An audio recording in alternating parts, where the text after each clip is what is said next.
Selamat pagi dan salam sejahtera untuk kita semuanya.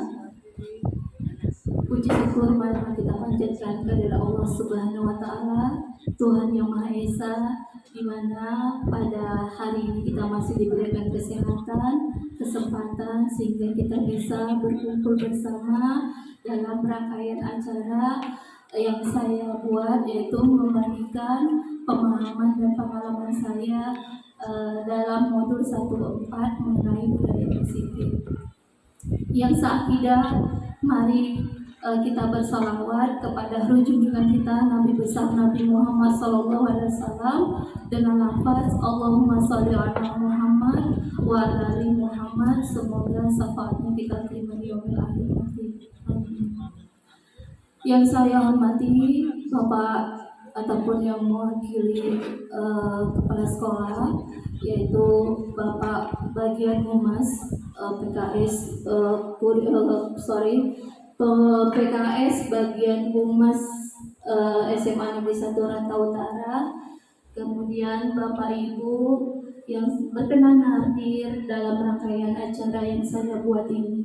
Terima kasih saya ucapkan kepada Bapak Ibu yang sudi kiranya mau bergabung bersamai saya dalam rangkaian acara membagikan pemahaman dan pengalaman saya menjadi guru penggerak, calon guru penggerak pada modul 1.4 mengenai budaya positif. Baik Bapak Ibu sekalian, adapun acara yang saya buat ini yaitu membagikan pemahaman dan pengalaman modul 1.4 mengenai budaya positif. Ya, budaya positif di sekolah membentuk karakter guru, murid, bahkan sekolah itu sendiri. Budaya positif merupakan perwujudan dari nilai-nilai kebajikan yang ada di sekolah seperti nilai keimanan, tanggung jawab, mandiri, kreatif, jujur, bekerja sama, saling menghormati, saling menghargai, ataupun yang lainnya. Itu merupakan perwujudan nilai-nilai budaya positif. Nah, Bapak Ibu, sebelum kita melangkah ke apa intisari dari budaya positif yang kami pelajari pada modul ini, kayaknya sebelum saya melangkah ke sana, mungkin Bapak Ibu sudah tahu, ya kan, sudah mengetahui, sudah paham sebelumnya. Mungkin menurut Bapak Ibu apa itu budaya positif, dan yang sudah kita terapkan di sekolah ini budaya positif yang mana yang kira-kira sudah kita terapkan di sekolah? Ya kira-kira ada Bu Sabta, kira-kira budaya positif, hal-hal yang positif yang sudah kita lakukan di sekolah ini, kira-kira contohnya apa ya Bu Sabta? Hal-hal yang baik yang sudah kita terapkan di sekolah kita ini. Iya. Contohnya kegiatan di bersih dan juga kerja di hari Sabtu sebelum pulang sekolah. Terima kasih buat Mem Sabta. Untuk Bapak Ibu yang lain, kira-kira budaya positif yang sudah kita terapkan Bapak Ibu di sekolah ini. Senam ya, untuk kesehatan ya. Makasih Bu Asmi. Kira-kira ada Bapak Ibu yang lain? Membiasakan berbaris, ya kan? Terus kemudian berbaris sebelum masuk masuk kelas, ya kan? Baik, kita membiasakan disiplin kan gitu ya Bapak Ibu. Kemudian bersalaman, tegur sapa, ya itu merupakan contoh dari budaya positif di lingkungan sekolah kita. Membiasakan kita setiap hari Seninnya mengikuti upacara bendera, ya kan? Itu budaya positif untuk semangat nasionalisme kita. Ya Bapak Ibu, kita lanjutkan. Adapun yang saya pelajari pada konsep inti budaya positif di modul calon guru penggerak ini, yaitu Bapak Ibu, yang pertama mengenai perubahan paradigma belajar. Kemudian ada yang kami pelajari mengenai disiplin positif, dan kemudian motivasi perilaku manusia, kebutuhan dasar, kemudian ada posisi kontrol guru, keyakinan kelas, dan segitiga restitusi. Mungkin ada beberapa yang belum pernah kita dengar. Saya pun ketika saya menjadi calon guru penggerak inilah saya mengerti, oh rupanya ada istilah-istilah seperti ini. Apa itu nanti akan saya paparkan kepada Bapak Ibu. Baik Bapak Ibu, yang pertama yaitu mengenai perubahan paradigma belajar. Pembelajaran perubahan paradigma ini Bapak Ibu mungkin sama, cuma ini penekanan ya kan. Pembelajaran yang kita lakukan itu harus berpusat kepada murid Bapak Ibu. Jadi kita menghambakan murid. Menghambakan murid bukan berarti kita apa maunya murid itu kita lakukan, tidak. Tapi kita pembelajaran kita yang kita lakukan, kita sesuaikan dengan kebutuhan ataupun karakteristik murid itu sendiri. Karena murid itu unik dan memiliki keberagaman, sifat, minat, bakat, kemampuan, pengalaman, bahkan profil keluarganya juga berbeda. Untuk itu kebutuhannya juga berbeda. Dalam kategori kalau kita bahasa awam, kita memperlakukan anak makan keju dengan anak makan singkong itu katanya harus berbeda. Kemudian anak yang hidupnya di daerah pegunungan dengan daerah pesisir itu juga kita perlakukan berbeda karena mereka memiliki karakter yang berbeda. Itu maksudnya kita harus menghamba kepada anak, maksudnya kita menyesuaikan dengan kebutuhan anak.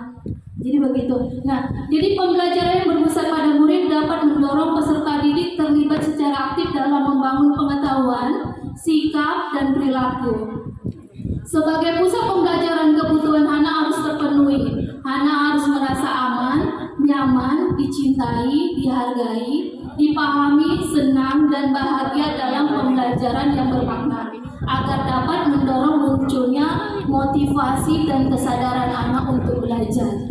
Ya, baik Bapak Ibu, kita mengingatkan kembali bahwasannya pendidikan kita itu bermuara pada filosofi pendidikan Ki Hajar Dewantara, yaitu menuntun anak sesuai kodratnya agar anak mencapai keselamatan dan kebahagiaan. Apa kodrat anak? Ada dua, yaitu kodrat anak Ibu, ada kodrat alam dan kodrat zaman. Kodrat alam itu Bapak Ibu sesuai dengan karakteristik anak. Kodrat zaman itu disesuaikan dengan perkembangan ilmu pengetahuan dan teknologi. Jadi untuk itu bukan hanya anak yang belajar Bapak Ibu, kita sebagai guru juga harus belajar mengikuti arus perubahan ilmu pengetahuan dan teknologi. Ya kan? Jadi untuk agar apa? Agar kita bisa memberikan pembelajaran yang terbaik dengan anak mengikuti perkembangan zaman. Jadi untuk itu sebagai guru kita tak luput juga harus belajar sepanjang hayat, mengupgrade ilmu-ilmu kita menyesuaikan dengan perkembangan zaman. Oke, baik Bapak Ibu. Kemudian konsep inti yang kedua mengenai budaya positif, yaitu mengenai disiplin positif. Apa itu disiplin positif? Yaitu suatu pendekatan untuk menerapkan disiplin dari dalam diri anak atau motivasi dari dalam diri itu internal, yang motivasi internal, sehingga anak belajar bagaimana cara mengontrol dirinya dan bagaimana menguasai diri untuk memilih tindakan yang mengacu pada nilai-nilai yang kita hargai. Ya. Kemudian untuk materi yang ketiga yaitu mengenai motivasi perilaku manusia. Ya. Jadi baik tindakan kita, baik tindakan anak murid kita ada 3 motivasi. Yang pertama yaitu tindakan atau perilaku kita karena ingin menghindari hukuman supaya nggak kena hukum. Jadi ini motivasi dikatakan motivasi eksternal. Nah, yang kedua kita melakukan tindakan, kita melakukan perilaku karena pengen mendapatkan penghargaan, pujian. Oh, biar disanjung Bapak Kepala Sekolah, aku rajin lah, cari muka gitu ya kan. Nah, itu motivasinya berarti masih motivasi eksternal, belum dari dalam dirinya. Nah, yang ketiga motivasi intrinsik atau internal. Jadi untuk ini motivasi apa yang kita harapkan?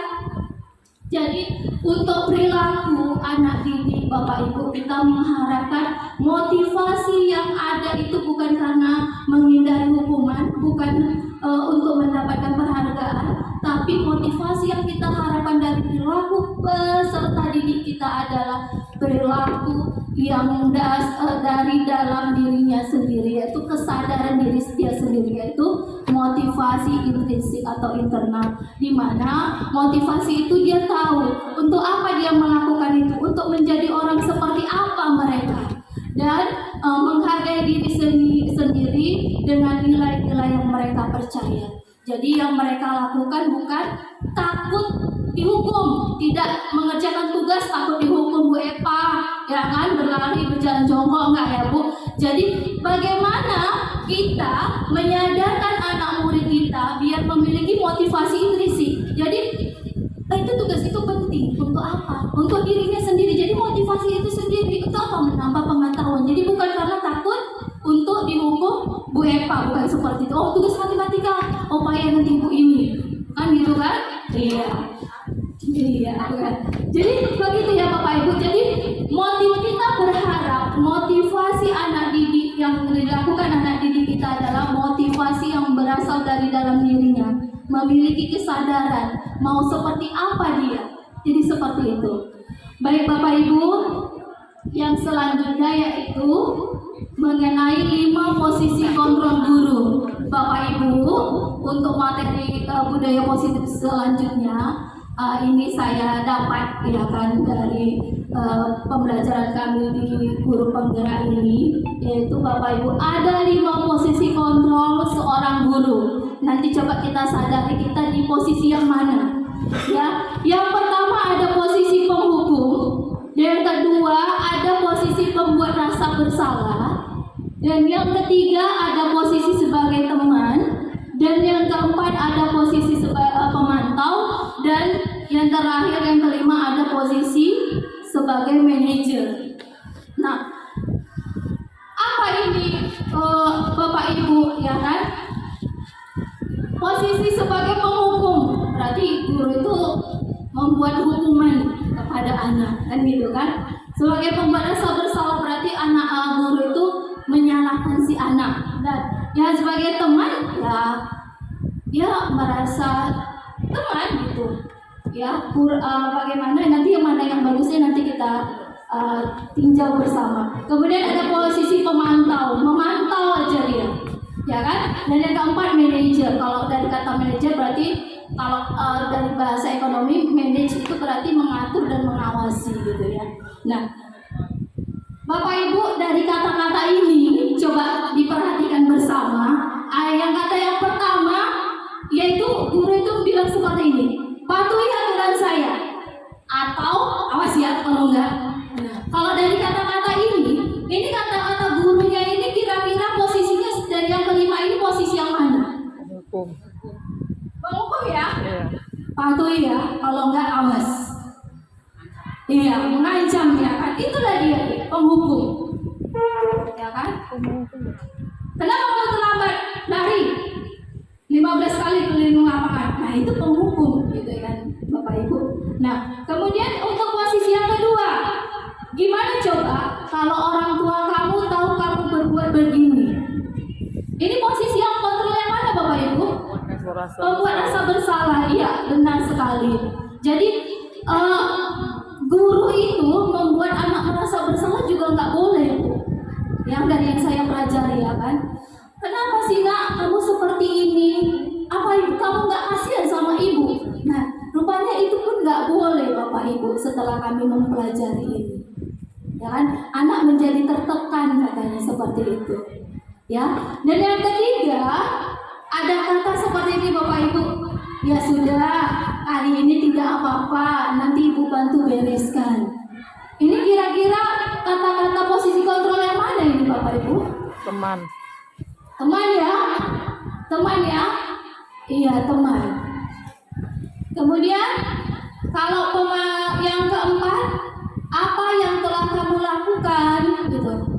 Ini ya pemantau, namanya memantau ya kan. Apa yang telah kamu lakukan?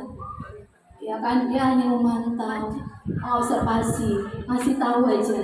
Dan yang terakhir ada seperti ini, kata-kata seperti ini Bapak Ibu. Apa yang kamu lakukan untuk memperbaiki kesalahan ini gitu. Jadi dia memberikan kesempatan kepada anak untuk memperbaiki dirinya sendiri dengan cara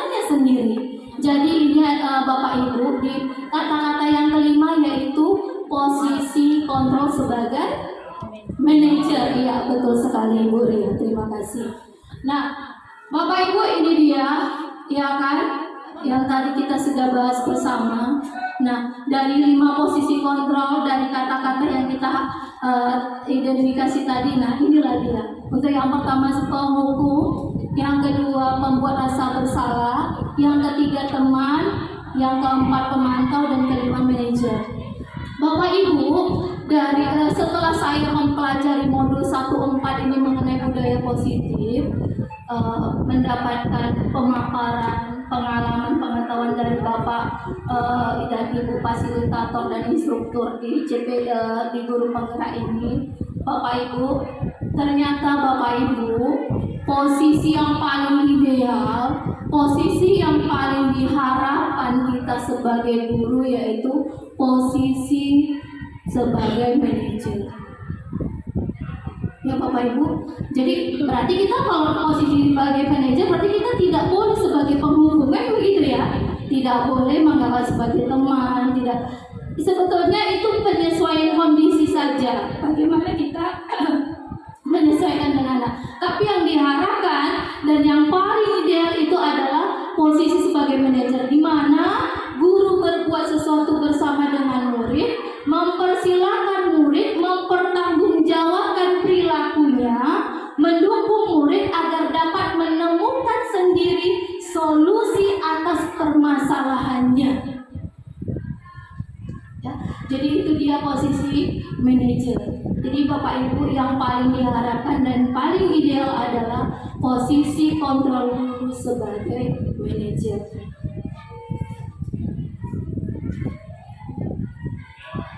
Nah, Bapak Ibu sekalian, nah adapun materi atau konsep inti mengenai budaya positif selanjutnya yaitu mengenai keyakinan kelas, ya kan? Keyakinan kelas Bapak Ibu. Nah, ini baru saya dapatkan ketika saya belajar di guru penggerak ini, ya kan? Apakah sama Bapak Ibu peraturan kelas dengan keyakinan kelas? Ada yang bisa kira-kira mengasih tanggapan? Apakah sama peraturan kelas dengan keyakinan kelas? Kalau dari kata peraturan dengan kata keyakinan, peraturan berarti tata tertib yang sudah kita buat, ya kan, yang akan dipatuhi bersama, gitulah ya, itu peraturan, ya kan gitu ya. Kalau keyakinan, nilai-nilai, keyakinan ya, nilai-nilai yang kita percaya, begitu ya Bapak Ibu. Contoh, ketika kita mengendarai sepeda motor, kenapa kita harus memakai helm Bapak Ibu? Kira-kira Ibu Rosi, kenapa kita harus memakai helm ketika kita mengendarai sepeda motor? Keamanan kita bergerak, kalau jatuh biar berpecah. Iya, betul sekali Ibu. Untuk keamanan, keselamatan, ya kan? Keselamatan biar nggak menghindari kepala kita dari benturan kalau misalnya jatuh. Betul sekali Bu Rosi, terima kasih. Kasih aplaus lagi buat Bu Rosi. Iya, jadi nilai itulah Bapak Ibu, nilai-nilai seperti itulah yang mau kita tanamkan di kelas. Makanya kita rubah peraturan kelas menjadi keyakinan kelas. Sebetulnya serupa tapi tak sama. Ya, serupa tapi tak sama. Kenapa itu Bu? Ya kan?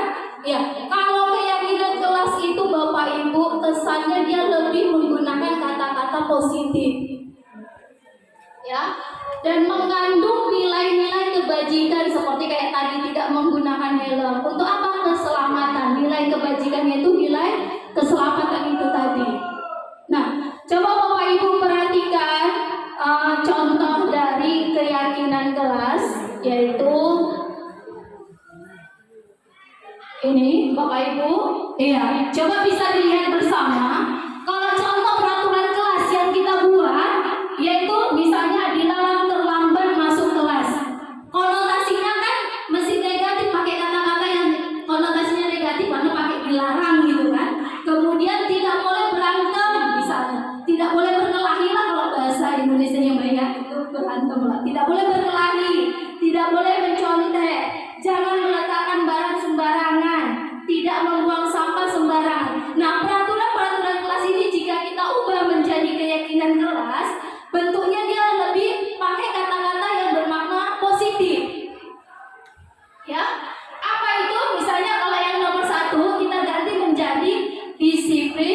masuk kelas. Jadi kata disiplin itu lebih konotasinya positif. Ya, kemudian yang kedua, saling menghargai dan menyayangi antar teman. Kan lebih positif ya Bapak Ibu ya. Lebih enak dengarnya daripada dilarang berantem gitu kan. Oke, kemudian yang ketiga, tidak boleh mencontek. Jadi kita ganti mandiri mengerjakan tugas yang diberikan oleh guru. Nah, jadi kan lebih enak ya. Kita dengarnya lebih enak. Kemudian yang keempat, kita ganti menjadi jangan meletakkan barang sembarangan kalau kita buat keyakinan kelas. Jadi bertanggung jawab terhadap barang yang dimiliki. Kan lebih enak kesannya ya. Dan ini Bapak Ibu, ini saya dapat, oh iya rupanya ya. Ini saya dapat setelah saya belajar pada program pendidikan guru penggerak ini Bapak Ibu.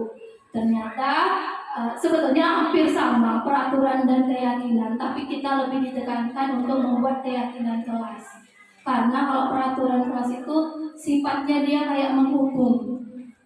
Itu padahal menghukum itu kita kan dilarang ya, kita dilarang menghukum. Ya Bapak Ibu, itu dia mengenai peraturan kelas dan keyakinan kelas ya. Jadi kalau keyakinan kelas itu lebih cenderung memakai kata-kata yang bernada positif dan kemudian mengandung nilai-nilai kebajikan. Misalnya kayak dicontohkan di situ disiplin, saling menghargai dan menyayangi, dan yang ketiga mandiri, yang keempat bertanggung jawab, dan yang kelima menjaga kebersihan. Itu dia Bapak Ibu. Ya, jadi peraturan kelas itu bisa kita rubah menjadi keyakinan kelas. Ya, kira-kira sudah ada nggak Bapak Ibu yang membuat keyakinan kelas? Belum ya kan? Iya sama Bapak Ibu, saya setelah mempelajari inilah baru saya buat. Sebelumnya saya tidak tahu gitu. Setelah saya mengikuti program guru penggerak ini, baru saya tahu ternyata lebih bagus dibuat menjadi keyakinan kelas. Ya kan, jadi untuk itu Bapak Ibu dari pengalaman ini mari sama-sama kita mengembangkan budaya positif dari peraturan kelas tadi kita rubah menjadi keyakinan kelas. Itulah berbagi ya. Oke, baik Bapak Ibu, yang selanjutnya yaitu Bapak Ibu mengenai segitiga restitusi. Ini pun Bapak Ibu baru saya ketahui setelah saya mengikuti program guru penggerak ini. Apa sih segitiga restitusi? Ya ini kan pelajaran Bu Eva segitiga restitusi ini Bapak Ibu boleh kita ketahui bersama merupakan suatu proses dialog yang dijalankan oleh guru pada posisi control manager, yang tadi posisi manager sudah, agar dapat menghasilkan murid yang mandiri dan bertanggung jawab. Jadi jika ada terjadi permasalahan, kesalahan murid ataupun peserta didik untuk mengatasi masalah tersebut sebagai posisi kontrol manajer kita menggunakan segitiga restitusi. Jadi kalau anak bersalah Bapak Ibu itu kita dilarang untuk menghukumnya.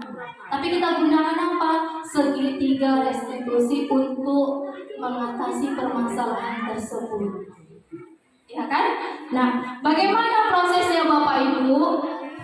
Ya, tahapannya ada 3, namanya juga sudah segitiga. Yang pertama yaitu menstabilkan identitas. Lanjut, yang kedua memvalidasi tindakan salah.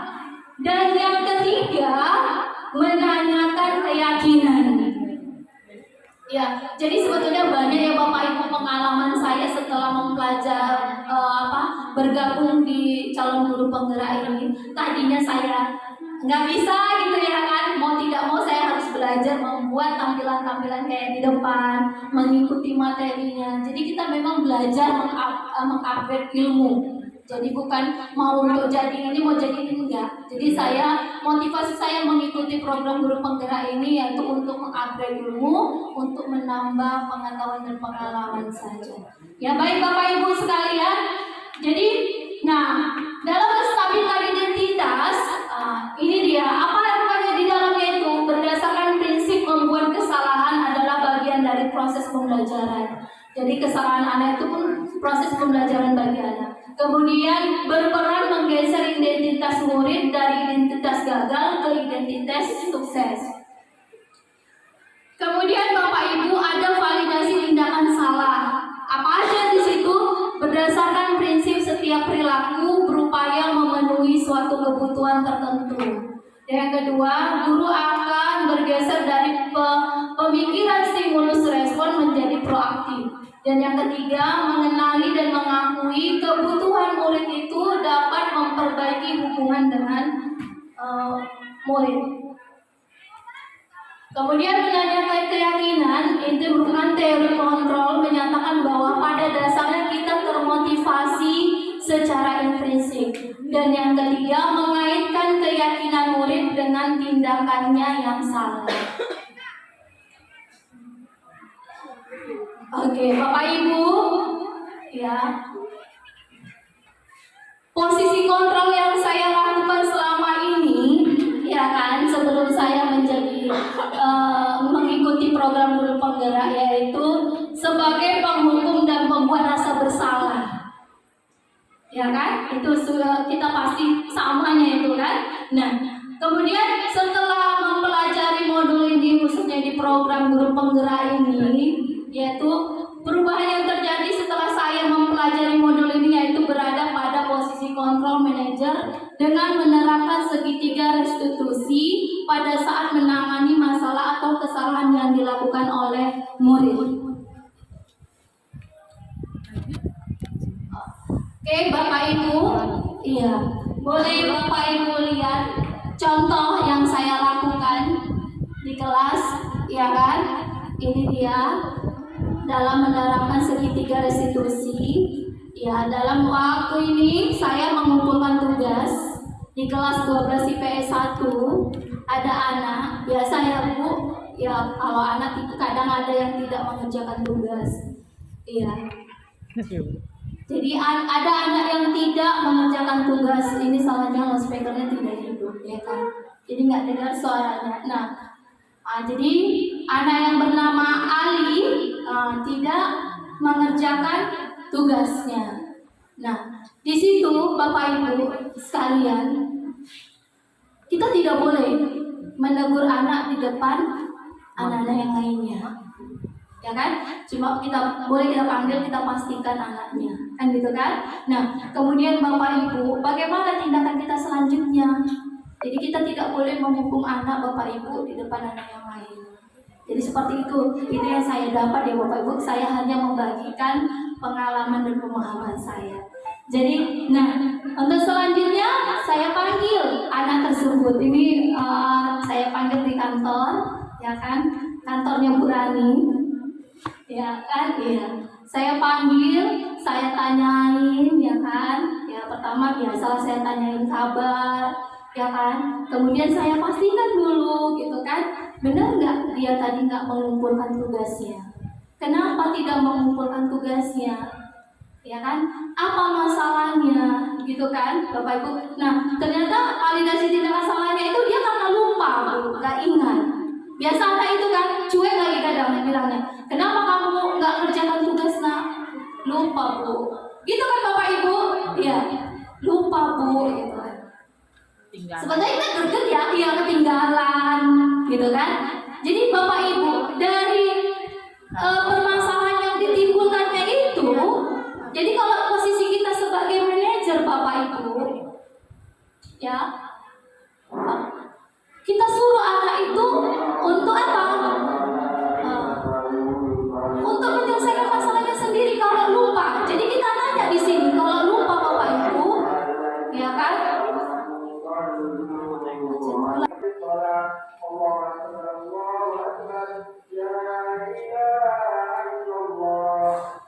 Iya, tadi pada validasi tindakan salahnya kan anak itu tidak mengumpulkan tugas karena lupa, kan gitu ya Bapak Ibu. Jadi kita menanyakan keyakinannya, ya keyakinan kelas kita apa yang sudah kita yakini bersama, kan gitu ya Bapak Ibu. Nah, anak tersebut bilang bahwasannya iya Bu, sebagai murid saya harus bertanggung jawab terhadap tugas yang diberikan oleh guru katanya. Nah, jadi kalau begitu apa yang akan kamu, kamu yang lakukan ini salah tidak gitu kan? Nah, salah Bu katanya, minta maaf. Nah, kira-kira untuk memperbaiki kesalahan ini apa? Nah, jadi di situ dia posisinya Bapak Ibu. Kita tidak langsung menghukum anak, tapi kita tanya. Dia harus memunculkan solusinya sendiri, memperbaiki dirinya sendiri. Bagaimana dia memperbaiki kesalahan dia tersebut? Kita tanyakan. Jadi, bagaimana kamu memperbaiki ini? Dan bagaimana supaya ke depan tidak terulang kembali? Ya, jadi, nah dijawab oleh anak tersebut, Bapak Ibu, ya kan, bahwasanya Bu, untuk memperbaiki kesalahan ini, saya nanti selepas pulang sekolah akan saya kerjakan dan saya berjanji besok akan saya kumpul ke Ibu. Nah, itu kata si anak. Dan untuk selanjutnya, kira-kira supaya tidak lupa lagi, apa yang akan kamu lakukan? Ya kan? Nah, dia memberikan solusinya sendiri gitu Bapak Ibu. Jadi apa yang akan kamu lakukan? Yang pertama dari katanya Bapak Ibu, ya, untuk solusi dia sendiri. Yang pertama katanya dia akan membuat alarm di HP jika ada tugas dari guru biar gak lupa. Jadi ada pengingatnya. Oh bagus, saya bilang. Dan yang kedua, apalagi kira-kira selain itu ada nggak lagi? Ada Bu. Saya buat catatan stick note Bu. Kan itu stick note itu cantik ya Bapak Ibu, warna-warni. Jadi saya biar nggak lupa Bu. Jadi ketika buka buku ada nampak catatan warna-warni itu kan, jadi saya terbuka Bu untuk membacanya. Jadi biar saya ingat. Nah saya tanya lagi Bapak Ibu, kira-kira ada lagi nggak? Ya dia sendiri yang memunculkan. Yaitu apa? Apalagi Ali kira-kira, saya bilang seperti itu. Ya pastinya Bu, saya akan sering tanya-tanya kawan. Ada nggak tugas? Ada nggak PR? Jadi seperti itu. Itu solusi yang dia berikan sendiri untuk mengatasi masalahnya sendiri. Jadi supaya apa? Biar anak itu mandiri dan bertanggung jawab. Itulah dari inti dari segitiga restitusi Bapak Ibu, di mana posisi kontrol kita harus sebagai manajer. Tadi ya Bapak Ibu, jadi yang paling ideal kita sebagai guru, apalagi adik-adik ibu yang sekarang lagi yang biar tahu gitu bahwasanya yang ibu pelajari di guru penggerak ini bahwasanya posisi yang paling ideal itu sebagai manajer, kita sebagai penghukum itu tidak dilarang, ya kan? Apalagi sekarang ya dihukum muridnya sikit kita kena pidana, ya kan? Dicubit merah kita kena pidana, kan begitu kan? Jadi memang posisi kontrol yang dibutuhkan bukan kita sebagai penghukum Bapak Ibu, kita sebagai manajer. Makanya ketika kita mencederai anak, yang menghukum anak, kita bisa dikenakan pidana. Jadi seperti itu. Jadi yang bagus itu posisi kontrol sebagai manajer, di mana jika ada kesalahan murid kita menggunakan segitiga restitusi. Ya, segitiga restitusi tadi itu kolaborasi antara guru dan murid supaya apa? Supaya anak bisa mendapatkan solusinya sendiri atas kesalahan yang dibuatnya agar menjadi anak yang mandiri dan bertanggung jawab. Oke, baik, selanjutnya Bapak Ibu, saya berbagi pengalaman. Ya, setelah mempelajari modul ini, ada hal-hal yang menarik untuk saya dan di luar dugaan. Ya, karena tadi kan posisinya sebelum mempelajari modul ini, posisi saya itu sebagai penghukum dan pembuat rasa bersalah, ya kan Bapak Ibu. Nah, setelah saya mempelajari modul ini di guru penggerak ini, ternyata yaitu ketika saya mempelajari motivasi perilaku manusia, ternyata yang selama ini saya lakukan kepada peserta didik adalah salah. Jadi saya merasa bersalah, ya Bapak Ibu, karena penghargaan atau hukuman dapat berdampak kurang baik, diantaranya yang pertama merusak hubungan. Ya, hukuman bisa merusak hubungan antara kita dengan murid. Kenapa Bapak Ibu? Hukuman itu kan sifatnya satu arah, ya kan? Kenapa kamu mengerjakan tugas push up 15 kali? kamu lari lapangan. Nah itu kan membuat hati anak dongkol, gitu kan, marah. Ya bisa-bisa dia tadi sama kita dendam gitu kan. Awas ibu ini, nanti pulang sekolah aku juga aku dipermalukannya. Kan seperti itu ya. Nah itu merusak hubungan. Bukan hanya hubungan, penghargaan pun Bapak Ibu dapat merusak hubungan. Ya. Ayo anak ibu yang bisa menjawab. Yuk yang ranking dikasih hadiah. Ternyata Bapak Ibu, penghargaan itu dapat merusak hubungan. Kenapa? Jadi anak yang tidak mendapatkan itu akan berkecil hati. Ya kan? Terakhirnya kalau udah berkecil hati, motivasi ataupun semangat belajarnya jadi rendah gitu. Karena dia aja.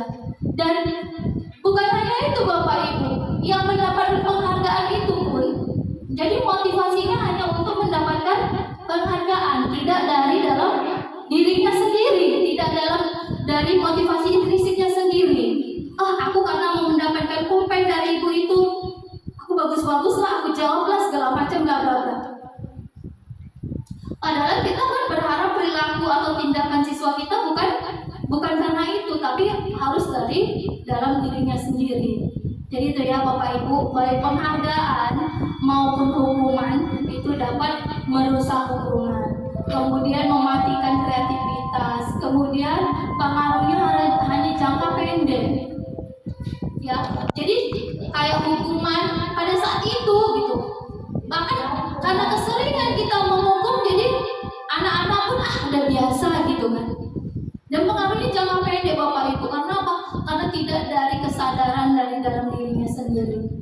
Ya, baik penghargaan maupun hukuman itu pengaruhnya jangka pendek. Jadi motivasinya karena motivasi eksternal, karena untuk menjauhi hukuman ataupun mendapatkan penghargaan. Ya, nah kemudian Bapak Ibu, nah seperti ini, ya kan? Ada hukuman, ada konsekuensi, ya kan? Konsekuensi itu lahir dari keyakinan kelas, ya kan? Kalau hukuman itu lahir dari peraturan kelas, ya kan? Dan itu biasanya seperti itu. Jadi hukuman yang kayak saya bilang tadi itu sifatnya satu arah. Ya, hukuman itu sifatnya satu arah dan tidak mengandung nilai kebajikan. Nah, kalau konsekuensi itu mengandung nilai kebajikan yang diembannya. Ya, bagaimana contohnya? Nah, Bapak Ibu di sini ada contoh ya perbedaan dari hukuman dengan konsekuensi. Ya, mari kita perhatikan bersama untuk hukuman. Contohnya misalnya murid disuruh push up 15 kali karena datang terlambat masuk ke sekolah. Ya kan? Jadi kamu kenapa terlambat? Ya, push up misalnya gitu. Itu kan sifatnya satu hara ya Bu. Ya, tidak mengandung nilai kebaikan. Dan bahkan anak itu jadi capek gitu kan, merasa malu gitu. Nah kalau contoh konsekuensi, contohnya, mengganti kertas teman yang telah dirobeknya. Jadi dia berusaha merobek temannya. Konsekuensinya apa? Ya itu pasti menggantinya. Jadi di sini ada nilai tanggung jawab. Jadi kalau dia konsekuensi Bapak Ibu, dia selaras, ada hubungan dengan yang dibuatnya. Tapi kalau hukuman, dia tidak ada memiliki hubungan. Datang terlambat dengan push up kan tidak ada hubungannya. Jadi kalau kita mau biar ada hubungannya, gitu kan? Kita buat, misalnya contoh kita buat aja. Jadi kalau ada siswa yang terlambat, kita buat seperti apa Bu? Biar nggak kita hukum. Ya kan? Nah, kita buat kesepakatan, konsekuensinya. Jadi misalnya sebelumnya sudah kita buat. Nah, kita suruh aja Bapak Ibu, kan kita terlambat. Jadi kita suruh buat, aku tidak akan terlambat lagi. Kita suruh aja 100 kali buat kata itu. Karena kata-kata itu ada hubungannya dengan dia terlambat tadi. Tapi kalau push up dengan tadi terlambat, itu tidak ada hubungannya, tidak ada korelasinya gitu. Jadi kalau dia membuat catatan, dengan catatan itu dia kan mengingat, aku tidak akan terlambat lagi, aku tidak akan terlambat lagi. Jadi ada korelasinya. Jadi seperti itu. Jadi kalau hukuman biasanya itu tidak ada hubungannya dan tidak ada nilai kebajikan. Kalau konsekuensi Bapak Ibu itu mengandung nilai kebajikan dan ada hubungannya dengan apa yang dia lakukan. Kayak tadi contohnya, dia akan mengganti kertas yang dia robek, kan begitu ya Bapak Ibu. Nah, itulah dia Bapak Ibu sekalian. Nah, kemudian Bapak Ibu, hal lain yang menurut saya penting di modul 14 ini yaitu mengenai budaya positif ini, yaitu bagaimana menciptakan kerjasama yang baik antar murid, kita guru, bersama rekan sejawat kita, pemangku kepentingan dan orang tua, sehingga budaya positif dapat berlangsung secara berkelanjutan, baik itu di rumah ataupun di lingkungan masyarakat. Jadi budaya positif itu tidak hanya di sekolah saja dia tertib, tidak hanya dia di sekolah saja dia disiplin, tidak hanya di sekolah saja dia menghargai orang yang lebih tua, menghargai guru, tapi di keluarga, di lingkungan masyarakat, nilai-nilai budaya positif tadi, nilai-nilai kebajikan tadi dia juga tanamkan. Itulah yang kita harapkan. Jadi bagaimana kita bekerja sama dengan murid kita, dengan rekan sejawat kita, dengan guru-guru yang ada di sini, dengan kepala sekolah, bagaimana kita menanamkan itu agar dimanapun kita berada, dimanapun anak didik kita berada, menanamkan nilai-nilai kebaikan, kebajikan yang mengandung budaya positif. Ya Pak, gunanya supaya dia menjadi manusia yang berakhlak mulia, bermartabat, bertanggung jawab, kan begitu ya. Itu yang kita harapkan ya Bapak Ibu, sesuai dengan visi misi yang sebelumnya sudah kita sepakati bersama di sekolah, ya kan. Baik Bapak Ibu sekalian, demikianlah pemaparan saya. Jadi matikannya Bu Jo, kita belajar tentang budaya positif yang sudah saya pelajari di program guru penggerak ini, ya kan. Jadi dari sini saya menghimbau Bapak Ibu yang lainnya, ya kan. Program ini bukan berarti kita mau jadi kepala sekolah, mau jadi pengawas, tidak Bapak Ibu. Nah, program ini membagi pengetahuan, pengalaman antar sama kita guru dari berbagai daerah, ya kan. Di sini menambah pengalaman, pemahaman kita. Memang teori tidak segampang dengan kenyataan, ya kan. Tapi kan kita harus belajar, ya kan. Memang betul. Kayaknya Kak Ali Buis bilang kita harus sebagai manajer gitu kan. Tahu lah menurut kita, metode apa sih, bahasa apanya yang benernya minta ampun udah dibilangin sekalipun enggak juga. Itulah kita gunanya ini Bapak Ibu. Kita berbagi, bersharing pengalaman, pemahaman. Ya kira-kira apa? Mungkin anak itu kurang kasih sayang. Mungkin anak itu kurang kebebasan. Karena kebutuhan dasar manusia itu kan ada kebutuhan akan sandang pangan. Selain itu Bapak Ibu, anak-anak juga butuh kesenangan. Anak-anak juga butuh kebebasan. Anak-anak juga butuh cinta dan kasih sayang. Dan bahkan anak-anak butuh penguasaan, ya kan? Jadi dia butuh dihargai posisinya gitu, ya. Kita jadikan dia ketua kelompok atau apa, disitulah. Jadi sebetulnya kita manusia ini kita butuh yang 5 dasar kebutuhan itu tadi, butuh kesenangan, penguasaan. Jadi bukan hanya butuh makan, minum, tidur, bukan hanya itu Bapak Ibu. Kita butuh kasih sayang. Mungkin anak itu berbuat salah, mungkin apa? Dia kurang kasih sayang, dia kurang perhatian di rumahnya. Sebetulnya, kalau kita pikir-pikir, kita sebagai guru ini kompleks ya Bapak Ibu. Luar biasa tugas kita kalau kita pikir-pikir. Ya, semua hendak kita pikirkan. Kasih sayang, berapa anak yang mau kita pikirkan kasih sayangnya kan? Ribuan anak, ya kan gitu. Nah, tapi Tapi itulah kita Bapak Ibu, bahu membahu kita berkolaborasi, kita berbagi pengalaman, bekerja sama, bagaimana kita meningkatkan pendidikan, khususnya meningkatkan kualitas sekolah kita, meningkatkan kualitas peserta didik kita, biar menjadi insan manusia yang memiliki kualitas dalam keimanan, pengetahuan, dan teknologi, sejalan dengan apa? Perkembangan zaman. Ya, jadi di sini Bapak Ibu tidak ada salahnya. Ini ada juga program guru penggerak untuk angkatan 11 ya kan. Jadi bukan kita mau jadi kepala sekolah, bukan mau jadi pengawas, tidak. Saya memaknai di sini yaitu menambah pemahaman pengetahuan kita. Karena dari sini saya belajar, oh seperti ini rupanya. Banyak hal-hal baru yang saya dapat. Kayak tadi itu gitu kan. Ternyata kita sebagai penghukum itu salah. Ya pantasan kita ada yang kena pidana gitu. Karena memang itu disalahkan Bapak Ibu. Ya kan? Kita tidak dibenarkan kita menghukum anak gitu. Jadi dari sini banyak pengalaman Bapak Ibu. Memang yang tugas-tugas luar biasa. Ya kan? Karena kita mengikuti tenggat waktu yang dibuat di LMS. Tapi kalau kita saling bahu-membahu, dukung-mendukung, kayaknya nggak ada yang nggak bisa gitu kan. Kayak seperti ini, saya berterima kasih banyak sekali kepada Bapak Ibu yang memberikan luangkan waktunya. Karena ini salah satu tugas yang akan saya upload ke YouTube dan PMM.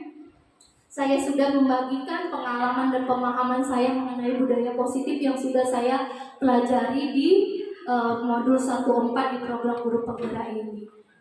Ya kan? Jadi mungkin ada yang mau ditanyakan Bapak Ibu, boleh silakan sharing-sharing. Kita di sini berbagi pengalaman dari budaya positif yang sudah saya paparkan tadi, atau yang pengalaman yang sudah saya paparkan tadi. Kita mungkin bisa sharing, bisa kita atasi. Mungkin ada sedikit yang bisa kita ulas bersama di sini. Silakan Bapak Ibu kira-kira.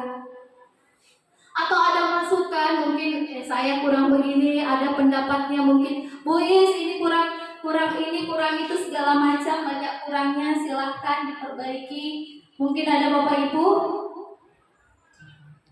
Mas. Ayo Bapak Ibu, silakan, makasih Pak Yusri. Lanjut ya Bu Jo, sebentar ya.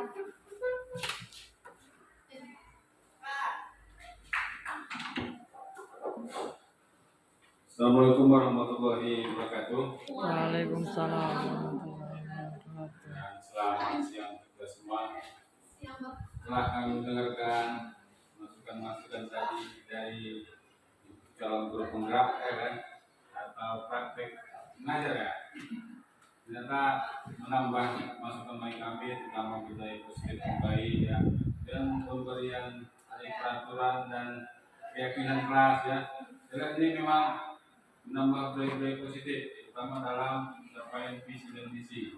Memang sini saya lihat memang itulah yang diharapkan Dinas Pendidikan sekarang ya, khusus Dinas Pendidikan Provinsi Sumatera Utara, di mana sekarang memang visi dan misi sekolah itu ya salah satu adanya tim pencegahan dan penanganan kekerasan ya. Tadi Bapak saya lihat kan dalam memberikan hukuman-hukuman yang berdasarkan yang budaya yang baik, yang baik. Kemudian juga saya tambahkan, harus saya juga sini sebenarnya penanganan masalah narkoba ya. Kemudian tambahan lagi lingkungan hidup ya, lingkungan hidup, dan satu lagi masalah ini juga digalakkan sekarang masalah penanganan bencana atau musibah ya, lingkungan musibah alam ya.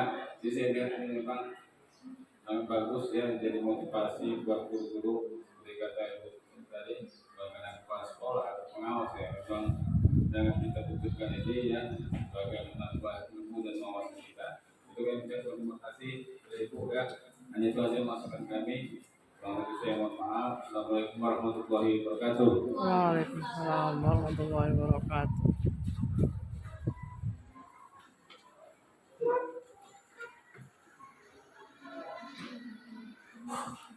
Terima kasih kepada Bapak Yusri yang telah memberikan masukannya kepada saya.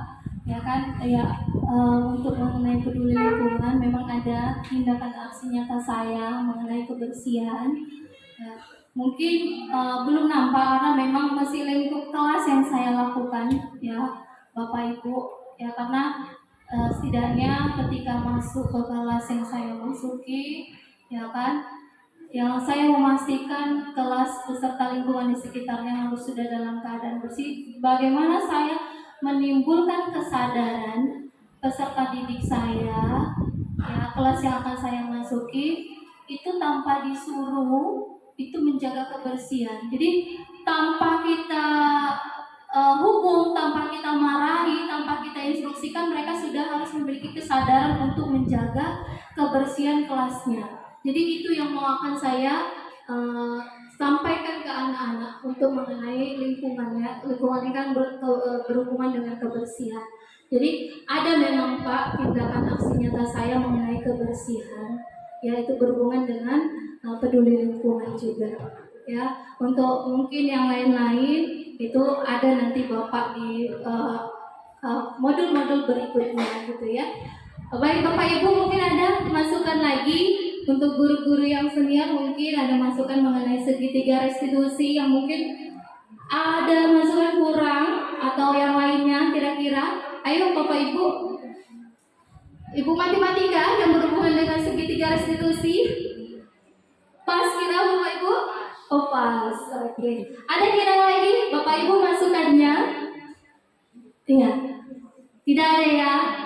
Udah pas kira-kira berbagi pengalaman saya, membagikan pemahaman saya dan pengalaman saya.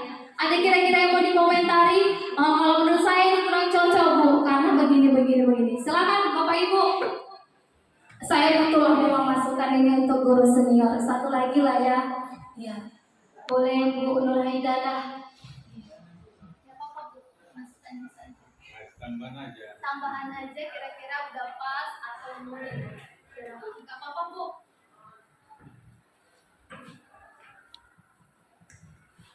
Assalamualaikum warahmatullahi wabarakatuh. Waalaikumsalam warahmatullahi wabarakatuh. Di sini materi yang kita bahas mengenai budaya positif ya. Yang saya yakini memang ya menanamkan budaya positif ini bukan hanya untuk beberapa guru, tapi untuk semua guru. Terlepas dari senior, junior, kita harus saling kerja bersama. Oke, masalah budaya positif di sekolah ini saya lihat ya lumayan. Ya. Hanya saja ada beberapa masalah yang saya hadapi. Ada beberapa anak yang memang mungkin ya terbiasa di rumah tidak bekerja. Jadi ada beberapa anak komplain, aku di rumah aja nggak kerja, nggak pernah pegang sapu. Di sini kenapa saya disuruh nyapu? Jadi yang menanamkan kesadaran sama anak ini, ya, memang kita nggak bisa identifikasi mana anak yang biasa kerja di rumah dengan yang tidak biasa bekerja di rumah. Tapi di sini saya harap untuk kedepannya, ya sebelum kita memerintah atau Memberikan instruksi. apa namanya? Bukan memerintah sih, ya. Bagaimana menyadarkan anak-anak bahwa kebersihan itu bukan hanya untuk 1-2 orang, tapi semuanya. Bahkan saya sering mengatakan pada mereka, menyapu, mengepel itu bukan hanya tugas anak perempuan. Anak laki-laki pun harus berperan. Kenapa? Suatu saat ketika kau nanti berumah tangga, ketika istrimu sakit, bagaimana kondisimu? Apakah akan kau biarkan seperti itu kotor? Jadi hal-hal seperti ini memang nampak sepele, tapi memang ini sudah saya dapati di anak-anak, mereka marah. Ya, di rumah saya nggak pernah pegang sapu, kenapa saya di sini disuruh nyapu? Nah, itu aja.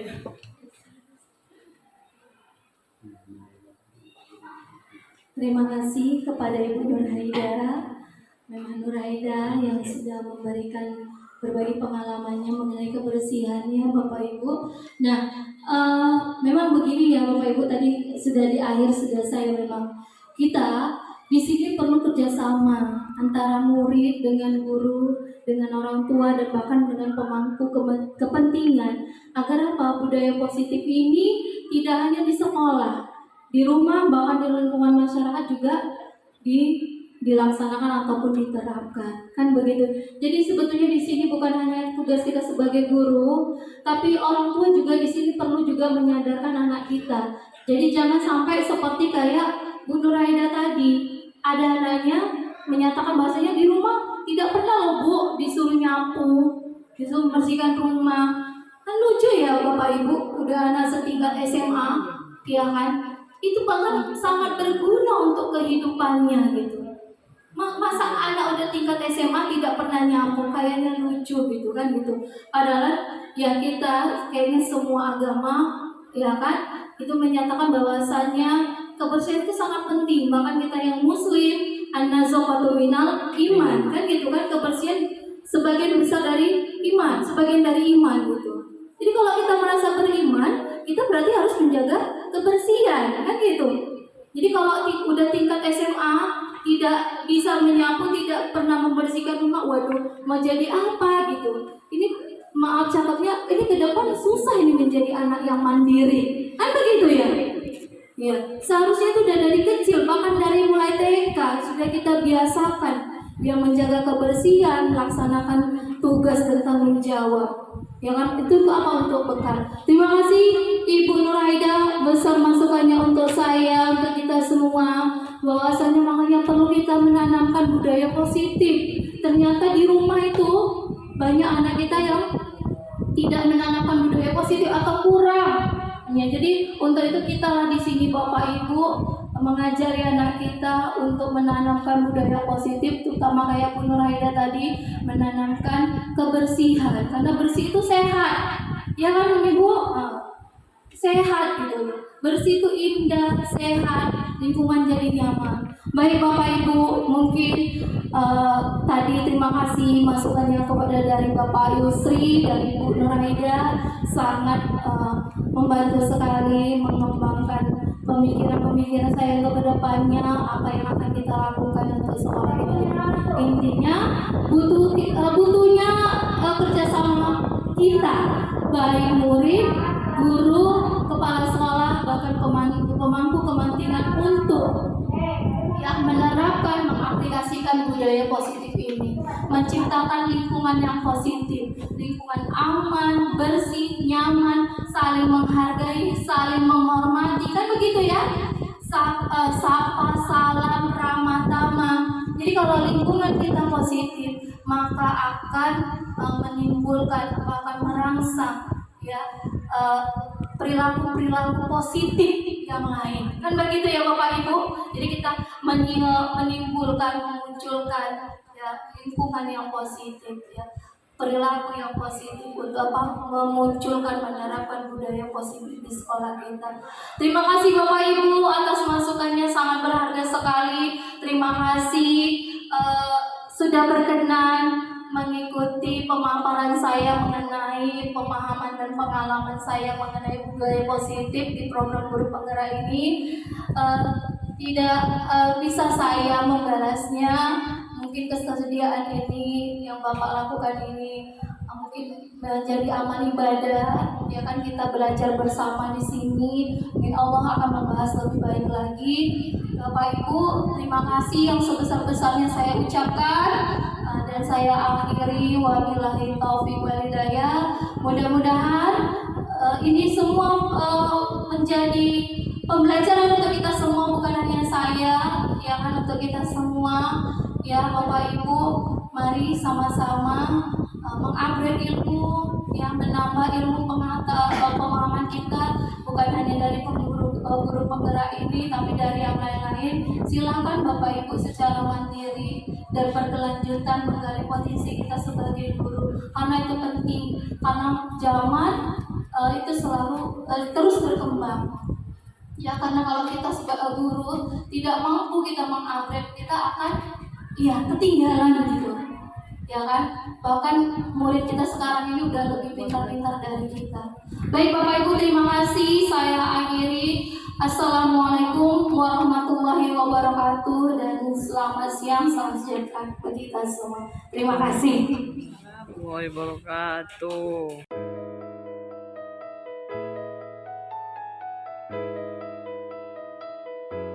anak-anak ibu, untuk hari ini kita akan membuat keyakinan kelas di kelas kita. Nah, apa itu Bu keyakinan kelas? Mungkin anak-anak ibu baru tahu kata keyakinan kelas, ya kan? Nah, ibu jelaskan sejenak apa itu keyakinan kelas. Nah, kalian pernah dengar peraturan? Pernah dengar peraturan? Ya, peraturan kelas tahu. Ya, berarti tata tertib aturan yang dibuat di kelas. Itu hasil kesepakatan antara kalian dengan guru. Kan begitu ya? Nah, sebenarnya keyakinan kelas ini tidak jauh berbeda dengan peraturan kelas, ya. Cuma kan gini, posisinya kalau peraturan kelas biasanya dia pakai makna dilarang ini, dilarang itu, gitu kan? Tidak boleh ini, tidak boleh itu. Biasa memakai kata-kata seperti itu. Nah, kalau keyakinan kelas, dia memakai kata-kata yang positif. Ya, jadi kita buat, kita ganti peraturan kelas kita menjadi keyakinan kelas. Nah, jadi apa itu buku keyakinan kelas? Ya sebetulnya isinya aturan juga, tapi menggunakan kata-kata yang maknanya positif dan mengandung nilai-nilai kebajikan di dalamnya, nilai-nilai kebaikan di dalamnya. Contoh, kita semua pasti sudah tahu kenapa ketika kita berkendara harus memakai helm. Nilai apa yang mau ditanamkan di situ? Keselamatan. Biar kalau kita terjatuh, kepala terbentur tidak bocor, tidak pecah. Karena ada yang melindungi. Kan gitu kan? Jadi nilai kebajikan apa Bu pakai helm itu? Nilai kebajikan keselamatan. Nah, Bu contohkan misalnya, dilarang masuk kelas terlambat. Ada aturan kelas kita seperti itu kan? Ada nggak peraturan sama Ibu seperti itu? Ada. Nah, kita buat jadi maknanya disiplin masuk kelas.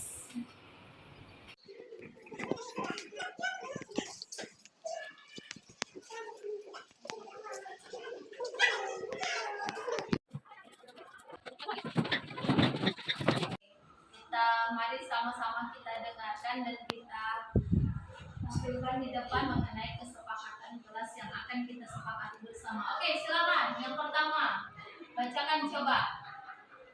Bertanggung jawab dalam mengerjakan tugas. Bertanggung jawab. Tanggung jawab dalam mengerjakan tugas. Tugas apa ini sekarang? Ya, diberikan gitu ya. Oke, bisa? Bagaimana? Kira-kira? Bisa banget. Mengenai keyakinan kelas kita ini, ada lagi yang mau ditambahin? Sudah? Bisa? Kita sepakati bersama? Oke, baik. Berarti kesepakatan kelas kita, ya kan? Yang sudah kita pampangkan ini menjadi kesepakatan ataupun peraturan kelas kita. Oke? Yuk, silakan